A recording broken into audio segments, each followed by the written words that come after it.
여러분 반갑습니다. 이제 2교시 시작하도록 하겠습니다.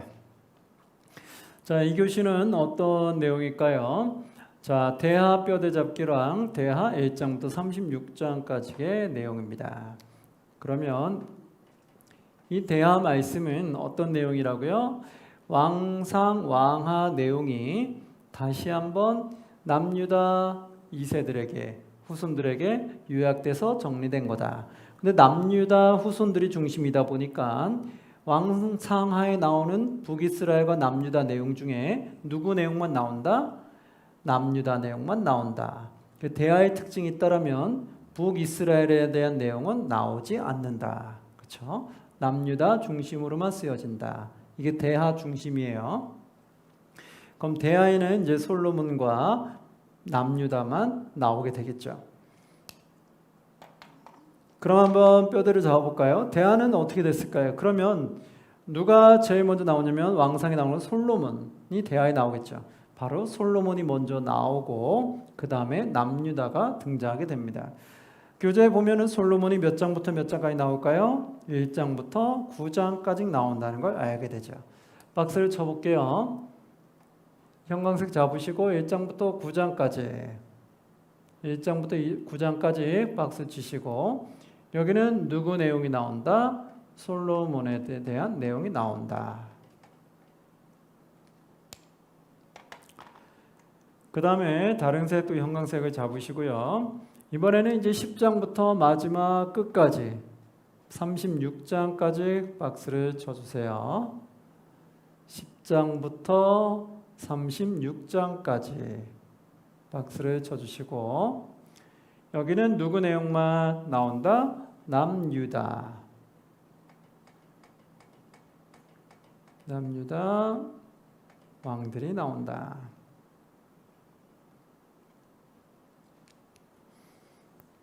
됐죠? 이렇게 대상은 두 가지로 나눌 수 있어요.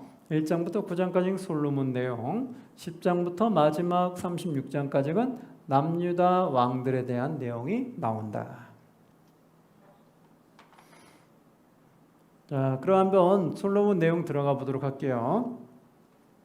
1장 한번 봅니다. 대하 1장 교재 보시고 성경책 1장 보시고 일단 대하의 교재를 먼저 보시면 장 제목을 한번 볼게요.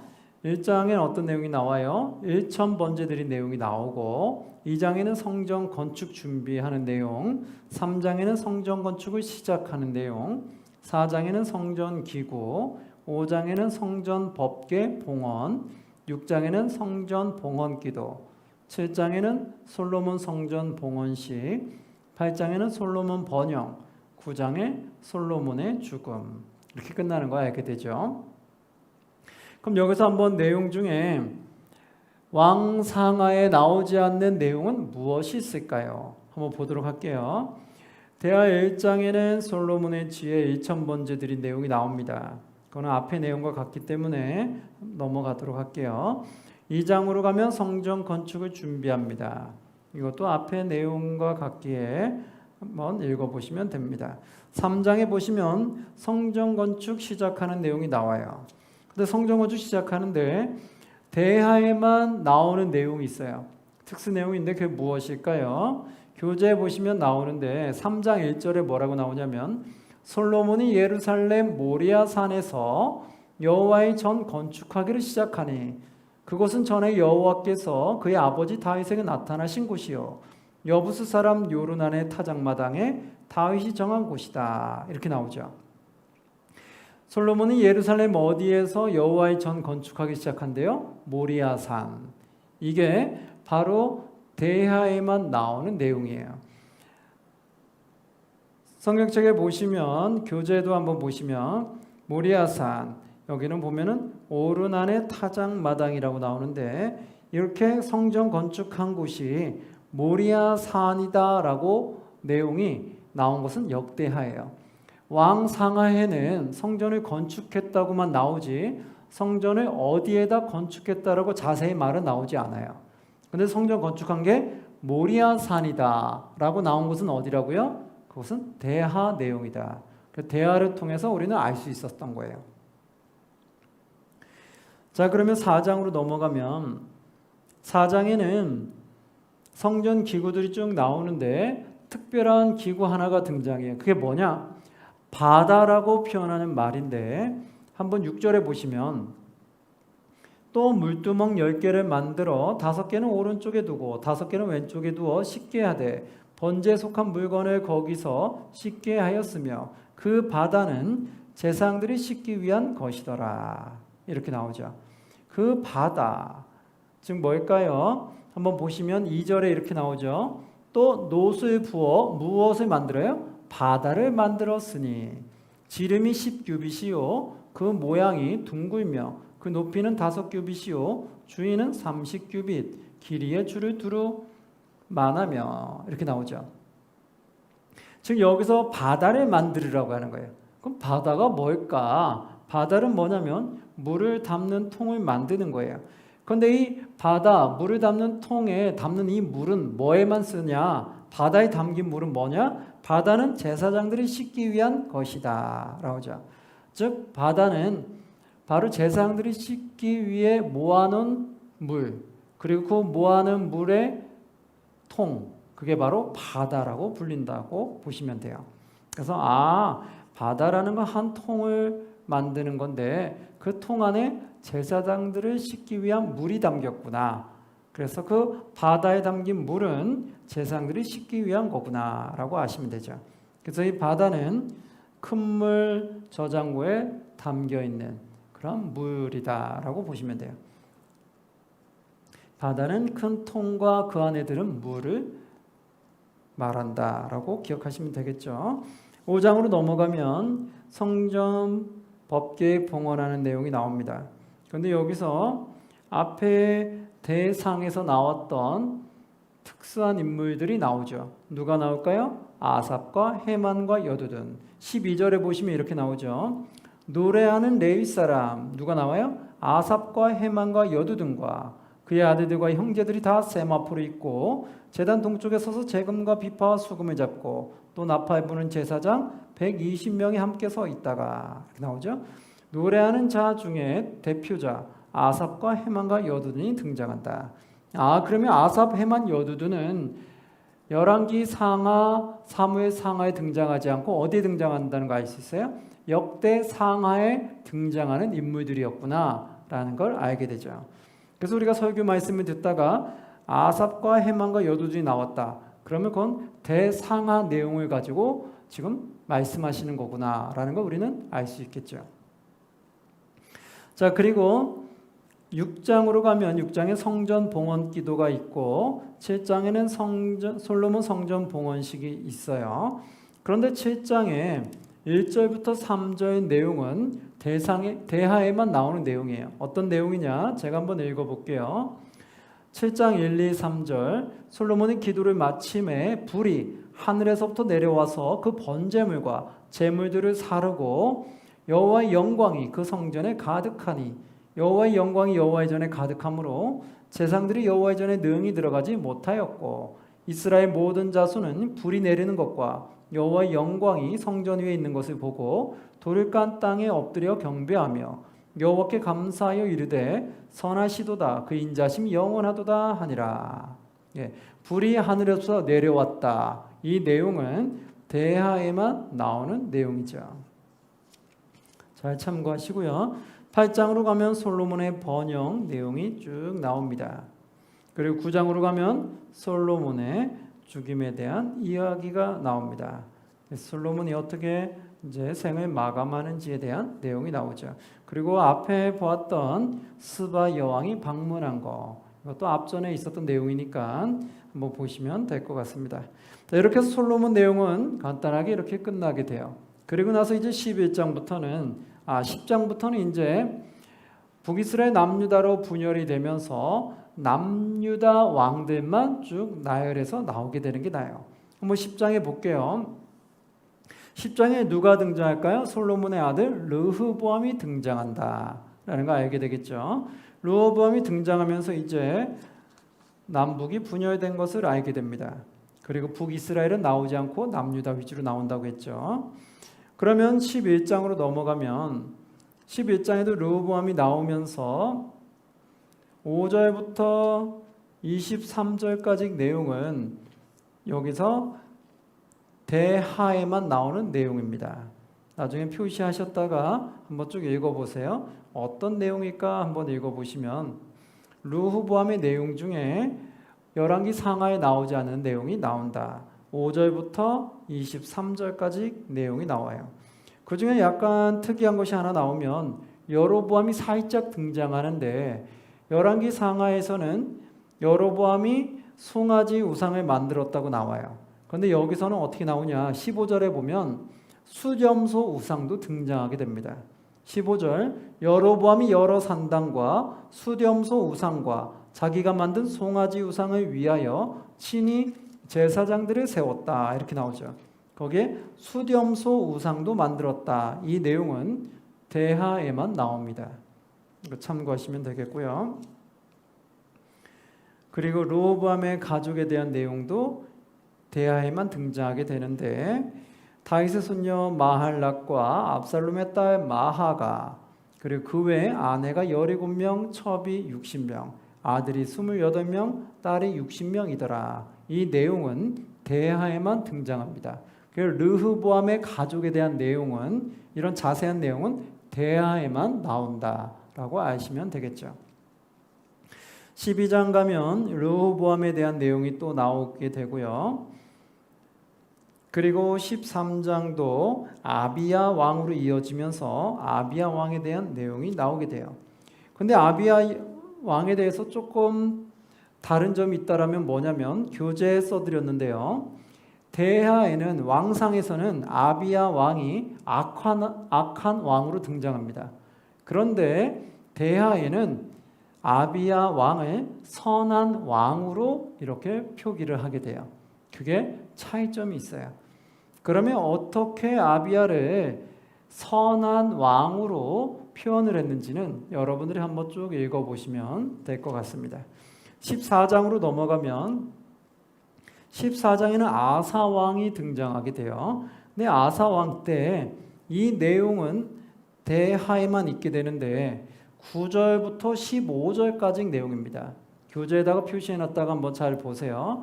14장 9절부터 15절까지는 대하에만 나오는 내용이에요. 어떤 내용이냐면 교재를 통해 보시면 구스 사람 세라와 전쟁하는 가운데 이기게 됐어요. 그런데 그 중에 이기고 나서 아사가 기도를 올려드립니다.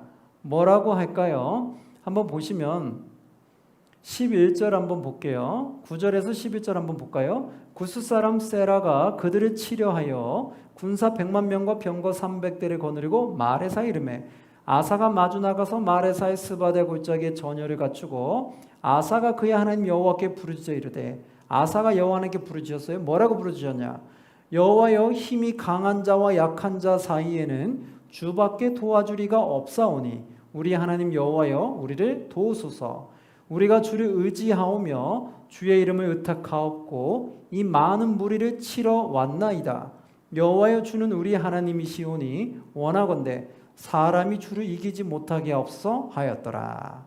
이렇게 여호와께 기도문 올려드린 것은 대하에만 나오게 돼요. 그러자 어떻게 됐냐? 12절 여호와께서 구스 사람들을 아사와 유다 사람들 앞에서 치시니 구스 사람들이 도망하는지라. 이렇게 해서 승리하게 되는 내용을 봐요.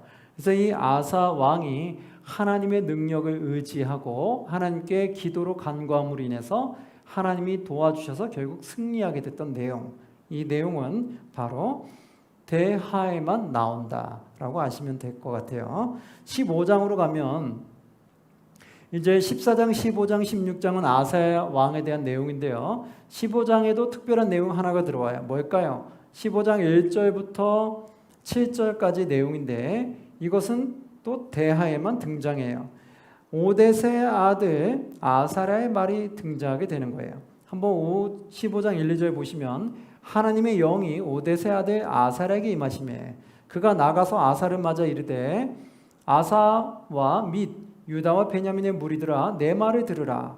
너희가 여호와와 함께하면 여호와께서 너희와 함께하실지라. 너희가 만일 그를 찾으면 그가 너희와 만나게 되시려니와 너희가 만일 그를 버리면 그도 너희를 버리시리라. 이스라엘에는 참신이 없고 가르치는 재상도 없고 율법도 없은 지가 오래되었으나 그들이 그 환난 때 이스라엘 하나님 여호와께로 돌아가서 찾음에 그가 그들과 만나게 되셨나니. 이러면서 7절에 뭐라고 말해요? 그런즉 너희는 강하게 하라. 너희의 손이 약하지 않게 하라. 너희의 행위에는 상급이 있음이니라 하니라. 이렇게 오데세 아들 아사랴가 아사에게 전한 말, 이 말은 역대하에만 나옵니다. 여러분 잘 참고하면서 도전이 되는 말들이거든요. 한번 여러분이 이 말씀을 잘 묵상해 보면 좋을 것 같습니다. 16장으로 넘어가면 16장에서는 7절부터 14절이 대하에만 나오는 내용이에요. 7절에서 14절에 보면 선견자 하나니가 하는 말이 나오는 거예요. 7절 보시면 그때 선견자 하나니가 유다왕 아사에게 나와서 그에게 이르되 왕이 아람 왕을 의지하고 왕의 하나님 여호와를 의지하지 아니하였으므로 아람 왕의 군대가 왕의 손에서 벗어났나이다. 그래서 뭐라고 말하냐? 9절 여호와의 눈은 온 땅을 두루 감찰하사 전심으로 자기에게 향하는 자들을 위하여 능력을 베푸시나니 이 일은 왕이 망령되이 행하였은즉 이후부터는 왕에게 전쟁에 있으리다 하매. 바로 이 말을 말한 거예요. 왕이 하나님을 의지하지 않고 다른 이방 왕을 의지했기 때문에 결국 왕에게 전쟁이 있을 거다라고 선견자 하나니가 선포했던 거죠. 이 내용은 바로 역대하에만 나와요. 그저 왕이 이 말을 듣고 어떻게 했을까요? 회개하고 돌이켰어야 되는데 어떻게 했냐면 10절에 이렇게 나와요. 아사가 노하여 선견자를 옥에 가두었으니 이는 그의 말에 크게 노하였습니다. 그때 아사가 또 백성 중에서 몇 사람을 학대하였더라. 이렇게 아사가 그 선견자를 옥에 가뒀다는 내용도 역대하에만 나옵니다. 열왕기 상하에는 내용이 나오지 않아요. 그래서 이 내용을 누가 말하게 되면 이거는 역대하 내용이구나 라는 걸 아시면 되겠습니다.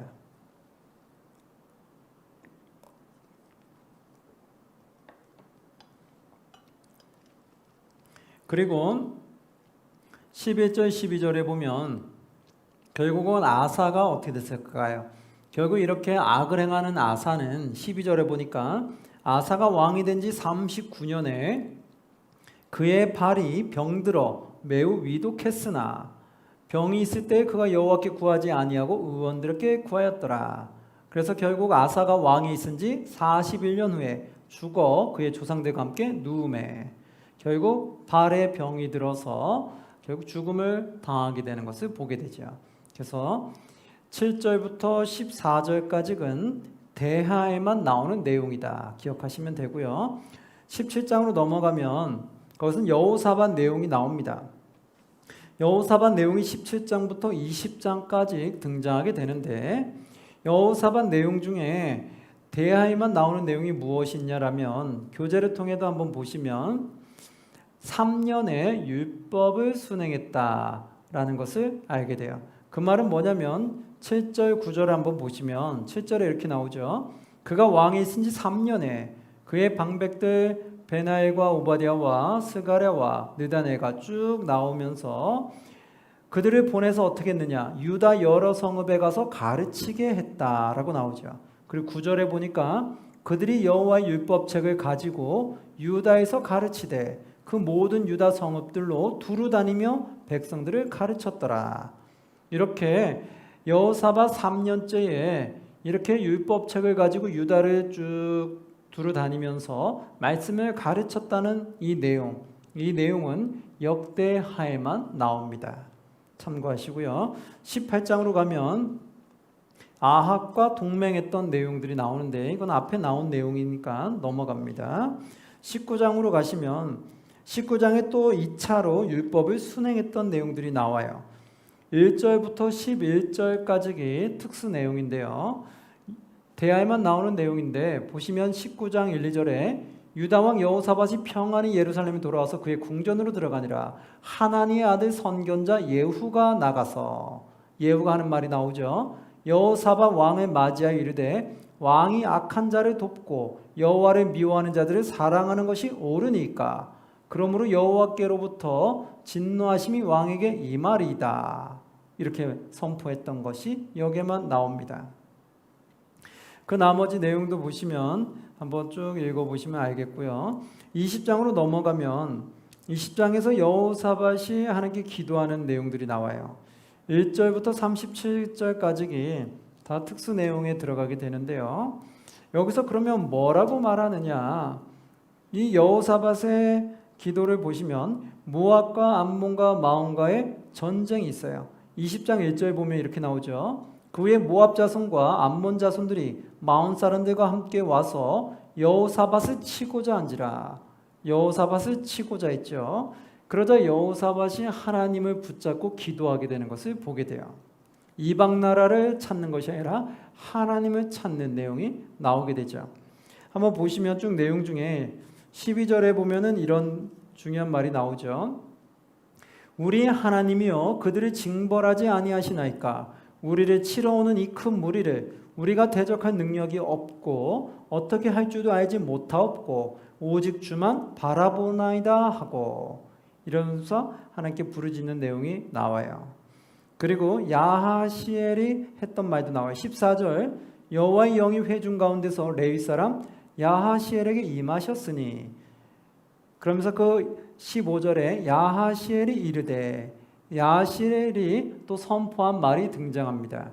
이것도 한번 쭉 읽어보시면 되겠습니다. 자, 그리고 21장으로 넘어가면 이제 여호람 왕이 등장해요. 여호람 왕이 등장하는데 여기서는 1절부터 11절부터 21장 11절부터 19절까지 특수 내용이에요. 11절부터 19절까지 특수 내용인데 어떤 내용이 나오냐면은 교재를 통해서 보시면 창자가 빠져나와서 죽임을 맞이했다, 이런 말이 나와요. 한번 보시면 14절 15절에 보면 여호와가 내 백성과 내 자녀들과 내 아내들과 내 모든 재물을 큰 재앙으로 치시니라. 또 너는 창자에 중병이 들고 그 병이 날로 중하여 창자가 빠져나오리라 하셨다 하였더라. 이런 내용, 즉 여호람이 악의 길을 걸어가자 하나님의 저주를 받게 된 내용, 이 내용은 대하에만 등장하게 됩니다. 한번 보시고요. 22장에는 아하시야, 아달랴 왕들이 나오게 됩니다. 23장에는 아달랴가 죽게 되는 내용이 나오고요. 24장에는 요아스 왕이 나오게 돼요. 근데 요아스 왕에 대해서 또 여기 대하에만 나오는 내용이 있어요. 어디냐면 15절부터 27절까지의 내용입니다. 15절부터 27절까지 대하에만 나오는 내용인데요. 제사장 여호야다의 아들 스가랴가 선포한 말이 나오게 돼요. 한번 보시면 교재를 통해서도 보시면 뭐라고 말했느냐. 너희가 여호와를 버린 고로 여호와께서도 너희를 버렸다 라고 이렇게 선포한 내용이 나와요. 그러자 이걸 왕이 듣고 회개를 했어야 되는데 어떻게 했느냐. 오히려 왕이 돌로 쳐서 그를 죽였더라, 이 말이 나오게 돼요. 21절 보면 뭐라고 나와요? 이렇게 되죠. 무리가 함께 꾀하고 왕의 명령을 따라 그를 여호와의 전뜰 안에서 돌로 쳐 죽였더라, 이 내용이 나오죠. 이 내용은 대하에만 나오는 내용이었어요. 그리고 스가랴가 했던 말도 여기에만 나옵니다. 한번 쭉 보시면 되겠고요. 25장으로 가니까 이제 아마샤 왕으로 이어갑니다. 그리고 26장으로 가니까 우시야가 왕으로 가게 돼요. 그런데 우시야 내용 중에서도 대하에만 나오는 특수 내용이 있어요. 뭘까요? 16절부터 23절까지의 내용이에요. 16절부터 23절까지 내용에 보면 우시야가 농사를 좋아했다라는 내용이 나오게 돼요. 그리고 또한 이마에 나병이 걸렸다라는 내용이 나와요. 이 우시야가 교만하여 향단에 분향했던 내용도 나오게 됩니다. 그래서 결국 어떻게 됐느냐. 이마에 나병이 걸려서 죽임을 맞이했다. 21절에 보면 이렇게 나오죠. 우시야 왕이 죽는 날까지 나병 환자가 되었고 나병 환자가 되매 여호와의 전에서 끊어져 별궁에 살았으므로 그의 아들 요람이 왕궁을 관리하며 백성을 다스렸더라. 이 내용은 바로 역대하에만 나왔던 내용이죠. 예, 그렇게 아시면 되겠고요. 27장으로 가면 요담에 대한 내용이 나옵니다. 그리고 요담에 대한 내용 중에 오벨 성벽을 많이 중축했다. 이 내용은 역대하에만 나오게 되죠. 28장으로 가면 아하스 왕이 나와요. 아하스 왕에서 대하에만 나오는 내용들이 또 있습니다. 뭘까요? 9절부터 15절까지의 내용이 대하에만 나오는 특수 내용이에요. 9절부터 15절에 보면 어떤 내용이 나오느냐, 선지자 오뎃이 말했던 말이 나와요. 한번 9절 보면 그곳에 여호와의 선지자가 있는데 이름은 오뎃이라. 그가 사마리아로 돌아오는 군대를 영접하고 그들에게 이르되 너희 조상의 하나님 여호와께서 유다에게 진노하셨으므로 너희 손에 넘기셨거늘 너희의 노기가 충천하여 살육하고 이제 너희가 또 유다와 예루살렘 백성을 압제하여 노예로 삼고자 생각하는도다. 그러나 너희는 너희 하나님 여호와께 범죄함이 없느냐. 그런즉 너희는 내 말을 듣고 너희 형제들 중에서 사로잡아온 포로를 놓아 돌아가게 하라. 여호와의 진노가 너희에게 임박하느라 한지라. 이렇게 선포했던 내용이 등장하게 됩니다. 이 내용은 바로 대하에만 나오는 내용이다 라는 걸 보시면 되겠고요. 29장으로 넘어갑니다. 29장에는 히스기야 왕이 다스렸던 내용이 나와요. 앞전 내용과 유사하고요. 30장으로 가면 30장이 히스기야에서 여기선 특수 내용이 됩니다. 특수 내용은 어떤 내용이냐면 유월절을 지킨 내용이 쭉 나오게 되는데 이 유월절을 지키는 내용이 바로 대하에만 자세하게 나와 있습니다. 그래서 그거는 한번 쭉 읽어보시면 되겠고요. 31장으로 넘어가면 31장에서는 이제 히스기야 왕이 개혁하는 내용이 나와요. 그 말씀을 다시 회복하는 내용들이 나오는데요. 이건 앞전에 나오는 내용이기 때문에 이것은 앞에 걸 보시면 되겠고요. 32장으로 가면 승리한 내용이 나와요. 누굴까요? 아스루 왕 사네립과의 전쟁 가운데 승리했던 내용. 앞전의 내용이 있기 때문에 한번 읽어보시면 되겠습니다. 33장에 가면 므낫세와 아몬 왕의 내용이 나오게 되는데요. 여기서는 대하에만 나오는 특수 내용이 있어요. 뭘까요? 10절부터 17절까지 내용이 대하에만 나오는 내용입니다. 33장 10절 한번 보시면 이렇게 나오죠. 여호와께서 므낫세와 그의 백성에게 이르셨으나 그들이 듣지 아니하므로 여호와께서 아수르 왕의 군대 지휘관들이 와서 치게 하시매 그들이 므낫세를 사로잡고 쇠사슬로 결박하여 바벨론으로 끌고 간지라.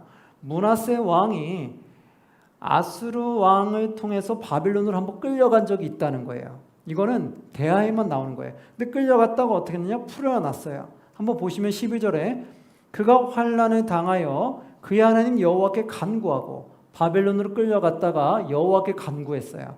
그러 간구하고 그의 조상들의 하나님 앞에 크게 겸손하여 13절 기도하였으므로 하나님이 그의 기도를 받으시며 그의 간구를 들으시사 그가 예루살렘에 돌아와서 다시 왕위에 앉게 하시매 므낫세가 그제서야 여호와께서 하나님이신 줄을 알았더라. 이 내용, 므낫세가 교만했다가 결국 아스루 왕으로 인해서 바벨론의 포로로 잡혀갔다가 거기서 여호와께 간구해서 여호와가 다시 유대 땅으로 넘어와서 왕으로 다스리게끔 해줬다는 거예요. 그리고 나서 므낫세가 그제서야 여호와가 하나님이신 줄 깨달았다는 거예요. 이 내용은 역대하에만 나오는 내용입니다. 앞에 열왕기 상하에는 므낫세 왕이 이런 내용이 있었다라는 내용이 없어요. 그래서 이런 사건이 있었다는 건 어디에만 나온다? 역대하에만 나온다. 아시면 되겠고요. 34장으로 넘어가면 요시야 왕에 대해서 나옵니다. 그 요시야 왕에 대해서 내용이 앞에도 나오기 때문에 그냥 쭉 읽어보시면 되는데 하나 특별한 내용 하나가 더 추가되는 게 있어요. 그게 뭐냐? 대하에만 나오는 내용 중에는 우상을 제거하는 기간이 나오는데 12년부터 시작해서 18년에 마쳤다. 이 내용 기간이 등장하는 것은 대하에만 나오게 됩니다. 그래서 그거는 하나만 참고하시면 될 것 같아요. 35장으로 넘어가니까 요시야 왕 때도 유월절을 지킨 내용이 있어요. 그래서 지킨 내용은 앞에 나오기 때문에 한번 쭉 참고하시면 되고요. 여기서 하나 조금 아셔야 되는 건 뭐가 있냐면 느고가 요시야를 치게 된 내용이 나온다는 거. 그래서 그 내용을 한번 쭉 자세히 나오는 거 보시면 돼요. 즉 뭐냐면 20절부터 25절까지 내용이 특수 내용이에요. 그래서 역대하 이 35장 20절부터 25절까지 내용은 역대하에만 나오는 내용이에요. 그게 어떤 거냐? 20절 한번 보시면 이 모든 일 후 곧 요시야가 성전을 정돈하기를 마친 후에 애굽 왕 느고가 유브라데 강가에 갈그미스를 치러 올라왔으므로 요시야가 나가서 방비하였으니 애굽 왕 느고가 등장하죠. 느고가 강가에 갈그미스를 치러 올라온 거예요. 근데 요시야를 치러 온 것이 아니라 다른 데를 치러 갔는데 요시야가 막아버린 거예요. 그러니까 21절에 이렇게 나와요. 느고가 요시야에게 사신을 보내 이르되 유다 왕이여 내가 그대와 무슨 관계가 있느냐 내가 오늘 그대를 치려는 것이 아니요 나와 더불어 싸우는 족속을 치려는 것이라 하나님이 나에게 명령하사 속히 하라 하셨은즉 하나님이 나와 함께 계시니 그대는 하나님을 거스리지 말라 그대를 멸하실까 하노라 하나. 애굽 왕 느고가 말하는 거야. 난 너를 지금 치러 가는 게 아니라 다른 족속을 치러 가는 거야. 그러니까 나를 막지 마라고 말한 거예요. 나를 막으면 그러면 하나님이 너를 멸하게 하실 거야. 이렇게 말해요. 근데 22절에 보니까 요시야가 몸을 돌이켜 떠나기를 싫어하고 요시야가 그 말을 듣고 물러났으면 되는 건데 요시야가 물러나지 않은 거예요. 그러니까 요시야가 몸을 돌이켜 떠나기를 싫어하고 오히려 변장하고 그와 싸우고자 하여 하나님의 입에서 나온 느그의 말을 듣지 아니하고 무기 또 골짜기에 이르러 싸울 때에 결국 23절 활 쏘는 자가 요시야 왕을 쏜지라. 그래서 결국 요시야 왕이 죽임을 당하게 된 거예요. 그런데 이런 구체적인 내용은 앞에 열왕기 상하에는 나오지 않았다는 거예요. 그럼 어디에만 나온 거예요? 바로 오늘 말씀처럼 역대하에만 나온 특수 내용인 거예요. 아, 요시야가 이렇게 해서 죽임을 당했구나 라는 자세한 내용은 역대하에만 나오게 됩니다. 나중에 참고하시면 되고요. 그러면서 36장으로 넘어가면 이제 여호아스가 왕이 되고 여호야킨이 왕이 되고 시드기야가 왕이 되면서 결국 유다 나라는 멸망하게 되죠. 그래서 이 바벨론으로부터 이제 침략을 당하면서 멸망을 당하게 되는데 여기서 대하에만 나오는 특수 내용이 있어요. 그 내용은 뭘까요? 마지막에 나오는 절인데 22절부터 23절이 열왕기 상하에는 나오지 않고 역대하에만 등장하게 됩니다. 내용이 뭐가 나오냐? 22절, 23절에 이렇게 나와요. 남유다가 멸망하게 되는데 열왕기 하에는 멸망으로 그냥 끝나는데 대하에는 멸망한 이후에 이 내용이 추가가 돼요. 22절, 23절 봅니다.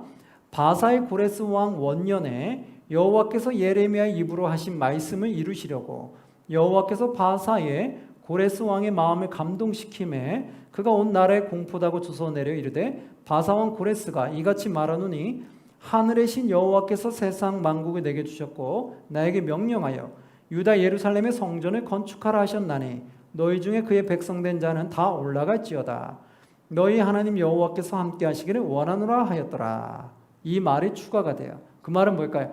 남유다가 그냥 멸망으로만 끝난 것이 아니라 나중에 예레미야의 예언에 말씀하신 것처럼 70년이 지난 이후에 다시 바사왕 고레스 왕을 통해서 다시 포로 귀환하게 된 내용이 등장하게 되죠. 이러면서 결국 뭐냐면 멸망으로만 끝내지 않고 결국 하나님이 그 뒤에도 역사하셔서 유다 땅으로 다시 넘어와서 유대 땅으로 넘어와서 다시 재건하게 된다라는 희망적인 내용을 추가로 넣으면서 끝나게 되는 거예요. 그래서 이걸 통해 보면서 그냥 끝나는 걸로 그냥 좌절감으로 끝나는 것이 아니라 그 뒤에 희망이 있구나라는 것을 알게 되죠. 그래서 그거를 희망적인 내용이 추가로 더 들어갔다는 거, 그걸 아시면 됩니다. 이런 내용을 통해서 역대하는 희망으로 막을 내리게 됩니다. 이게 바로 역대하의 내용이에요. 역대하는 남유다 왕들이 쭉 등장하지만 마지막에 희망으로 끝난다라는 것만 기억하시면 되겠습니다. 자, 오늘 이렇게 2교시 내용은 여기까지 하고 마치도록 하겠습니다. 여러분 수고하셨습니다.